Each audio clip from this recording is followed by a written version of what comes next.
ಸಾರಿಗೆ ಸಂಸ್ಥೆಯಲ್ಲಿ ಚಾಲಕರ ಪಾತ್ರ ಬಹುಮುಖ್ಯವೆಂದು ಈರಣ್ಣರೆತ್ತಿ ಹೇಳಿದರು.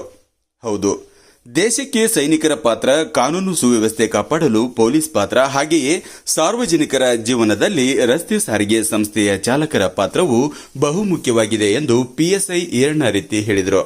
ಶನಿವಾರ ಪಟ್ಟಣದ ಬಸ್ ನಿಲ್ದಾಣದಲ್ಲಿ ವಾಯುವ್ಯ ಕರ್ನಾಟಕ ರಸ್ತೆ ಸಾರಿಗೆ ಸಂಸ್ಥೆ ಗದಗ ವಿಭಾಗ ಶಿರಹಟ್ಟಿ ಘಟಕದಲ್ಲಿ ಚಾಲನಾ ಸಿಬ್ಬಂದಿಗಳ ದಿನಾಚರಣೆಯ ಅಂಗವಾಗಿ ಚಾಲಕರಿಗೆ ಸನ್ಮಾನ ಕಾರ್ಯಕ್ರಮದಲ್ಲಿ ಪಾಲ್ಗೊಂಡು ಮಾತನಾಡಿದರು.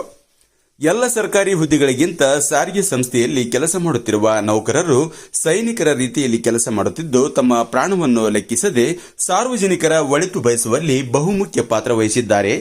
ಎಲ್ಲ ಸರ್ಕಾರಿ ಹುದ್ದೆಗಳಿಗಿಂತ ಸಾರಿಗೆ ಸಂಸ್ಥೆಯಲ್ಲಿ ಕೆಲಸ ಮಾಡುತ್ತಿರುವ ನೌಕರರು ಸೈನಿಕರ ರೀತಿಯಲ್ಲಿ ಕೆಲಸ ಮಾಡುತ್ತಿದ್ದು, ತಮ್ಮ ಪ್ರಾಣವನ್ನು ಲೆಕ್ಕಿಸದೆ ಸಾರ್ವಜನಿಕರ ಒಳಿತು ಬಯಸುವಲ್ಲಿ ಬಹುಮುಖ್ಯ ಪಾತ್ರ ವಹಿಸಿದ್ದಾರೆ ಎಂದರು. ಈ ಸಂದರ್ಭದಲ್ಲಿ ಪ್ರೊಫೆಸರ್ ಸುಧಾ ಹುಚ್ಚಣ್ಣವರ್, ರಾಜಶೇಖರ್ ಮಸಗಿ, ಮಹೇಶ್ವರಿ ಬೈಲ್ಪತ್ತಾರ್, ಮಂಜುನಾಥ್ ಗೋಂದ್ಕರ್, ಸುಭಾಷ್ ಪತ್ರಾ ಸೇರಿದಂತೆ ಹಲವರು ಈ ವೇಳೆ ಉಪಸ್ಥಿತರಿದ್ದರು.